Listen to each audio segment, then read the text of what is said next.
Olá, pessoal. Essa semana vamos estudar o tema energia no Brasil, ok?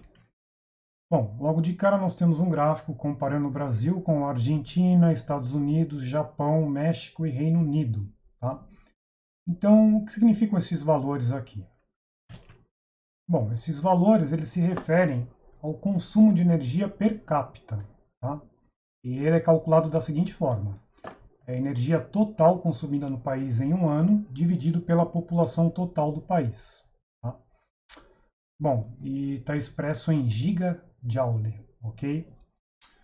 Bom, a gente percebe que o desenvolvimento econômico de um país está diretamente relacionado ao consumo de energia. Tá? Então, os Estados Unidos ele consome aí em média, como se cada cidadão em média consumisse aí 286,23 gigajoule por ano, tá? No Brasil, 58,46. Então, se você observar os três países que mais consomem neste gráfico, são países considerados países desenvolvidos, né? E os três países com menor número de consumo são considerados países subdesenvolvidos, né? Isso quer dizer o quê, pessoal? É, a população de um país sempre tende a crescer, né? Os especialistas acreditam que a população brasileira vai estabilizar em torno de 250 milhões de habitantes, né? Então, até se estabilizar, enquanto houver este crescimento populacional, os governantes devem estar atentos a esse aumento de demanda de energia, né? Porque se a população cresce e a gente continua oferecendo a mesma quantidade de energia, vai haver uma defasagem e isso vai ter impacto de desenvolvimento social, econômico, enfim, uma série de impactos. Tá? Então, o ministro de Minas e Energia ele tem que pensar sempre em estratégias de dar conta dessa demanda, né? De construir mais usinas hidrelétricas ou usinas, enfim, termoelétricas. E aí ele tem que ir pensando nessa matriz energética do país, né? A gente está vendo aí o problema que está acontecendo na região norte do país, né? O Amapá está vivendo um verdadeiro caos e isso deixa muito claro o quanto nós somos dependentes da energia elétrica. Tá? Bom, aqui nós temos um gráfico que vai até 2014. Então vamos interpretar aqui. Ó. A linha em verde é a demanda de energia, né?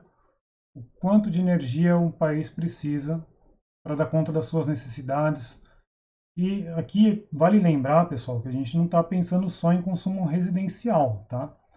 Aqui também a gente pensa em consumo das indústrias, que gera emprego, né, e aquece a economia, enfim. A linha azul é o que o país está produzindo de energia, então perceba que a demanda é maior do que o que é produzido, né? A gente precisa mais do que a gente tem. E essa faixa intermediária é a dependência externa. Então a gente compra energia de países vizinhos, tá? Então, o Brasil não é 100%, não tem 100% de autonomia na questão energética. Tá?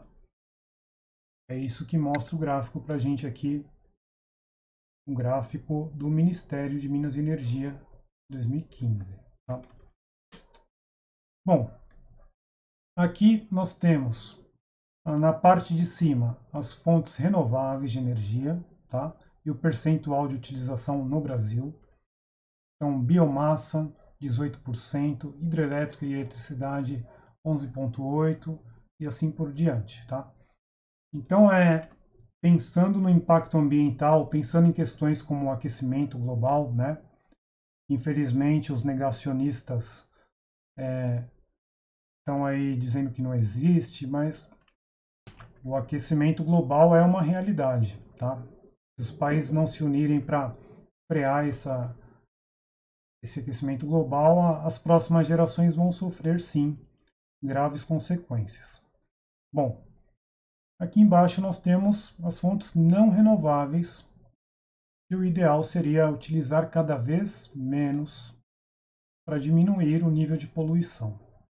e, consequentemente, diminuir o impacto do aquecimento global, ok? Bom, então, com o passar do tempo, né, perceba aqui, 42,8%, né? Petróleo e derivados. Então, essa aqui é uma realidade que precisa mudar, tá? E aos poucos ela está mudando, né? Nós percebemos nas ruas aí transporte público, ônibus movido com biodiesel, não é? Aqui no Brasil nós temos a vantagem de ter o etanol, não é todo país que tem, não é? Então quem abastece o carro com álcool está agredindo um pouco menos o ambiente comparado à gasolina, ok? Bom, aqui nós já vimos essa fórmula lá antes do meio do ano, né? Relacionando a potência, a energia elétrica e o tempo de uso de um aparelho. Bom, então só para recordar, a energia ela é medida em Joule, tá? O tempo medido em segundo e a potência vai ser expressa consequentemente em Joule por segundo, que recebe o nome de Watt, tá? Bom, quando a gente pensa em consumo residencial, né, a gente pode calcular invertendo essa fórmula aqui, ó. Então a variação da energia vai ser igual à potência vezes o tempo. Bom, e como o consumo residencial envolve muitos joules, né, criaram uma outra unidade de medida que é o quilowatt-hora. Tá?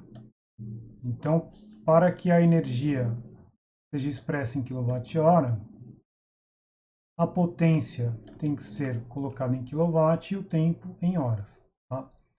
Então, existe o Sistema Internacional de Medidas, existe um sistema usual, de acordo com a necessidade, ok? Bom, aqui temos a seguinte situação.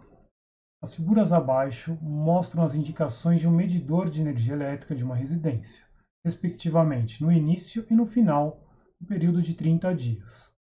Considere que os medidores são calibrados em kWh e que o custo de 1 kWh é de 40 centavos. Então, pessoal, qual é o seu trabalho aqui? Então, 3 perguntinhas. Qual é o valor em kWh da energia elétrica consumida nessa residência e nesse período? Então é só fazer a leitura do relógio aqui, né?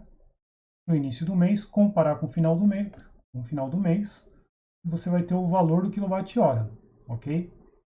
Em média, as pessoas consomem aí uma família de 3 pessoas, 4, de 150 a 200 kWh, né? Mas isso é muito relativo, ainda mais na pandemia, né? Tá todo mundo, ou quase, algumas pessoas estão em casa, né? Já flexibilizou muito, mas enfim. Então no item A é bem tranquilo, é só comparar as leituras do número aqui, você vai ver que o relógio avançou, né? E você vai ter, pela diferença, você vai ter o consumo de um mês, tá? E quando ele fala em custo, é só você pensar que cada quilowatt custa 40 centavos, né? Então basta multiplicar por 0,40 a resposta do item A.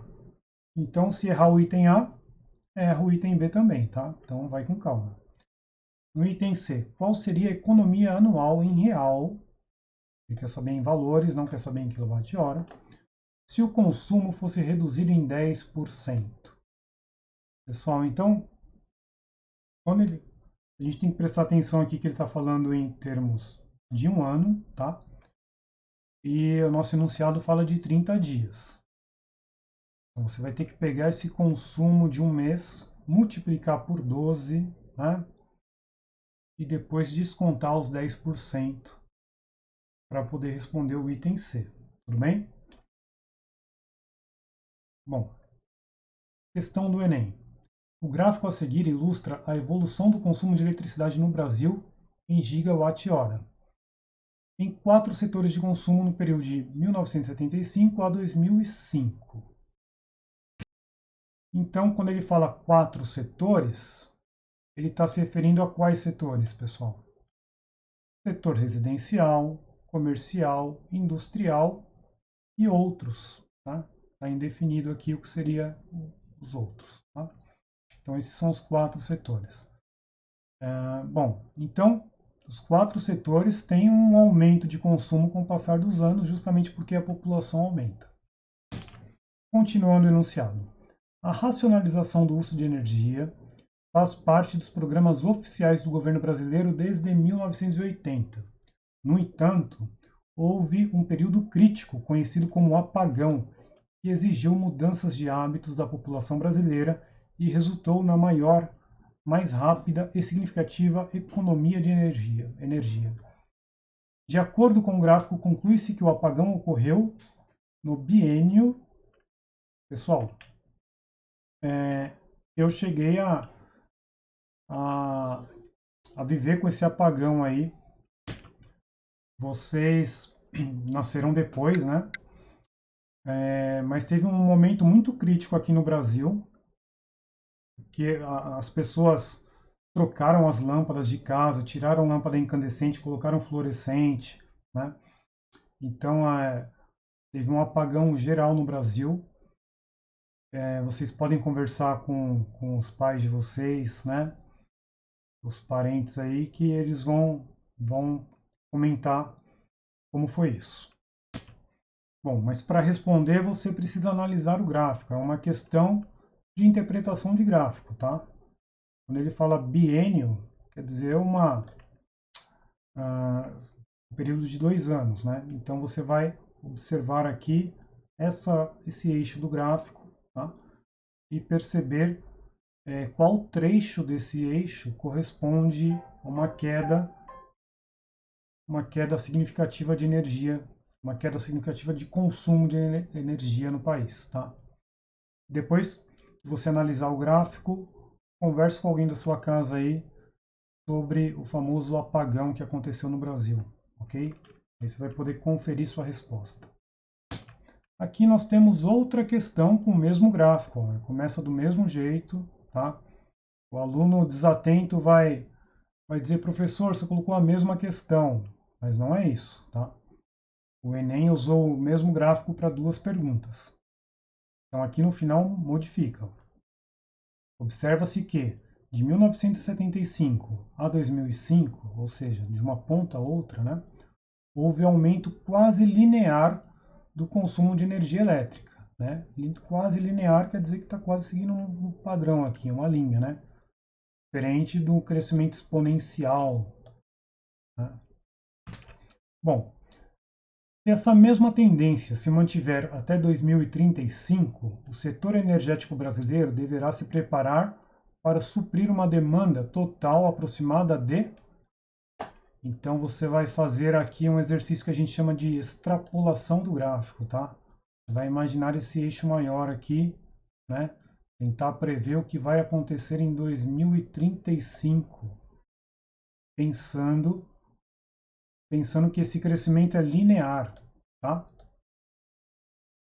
Então você vai fazer uma projeção deste gráfico para responder essa questão, ok? Bom, aqui outra questão bastante parecida com a anterior. Tem uma leitura atual, uma leitura do mês passado. Você vai comparar as leituras para dizer quantos quilowatt-horas foram consumidos, né? E calcular o consumo em real, né? Aqui o quilowatt está mais barato, 20 centavos o valor do quilowatt-hora. Tá? Lembrando assim, que aqui é uma questão didática, né?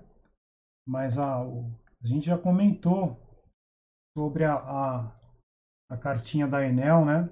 E tem os impostos também atribuídos aí no meio da conta, tá? Bom, então são questões mais interpretativas, os cálculos são simples, ok? Se tiverem dúvida, manda pergunta no Classroom e espero que vocês consigam responder com tranquilidade. Boa semana para vocês e até mais.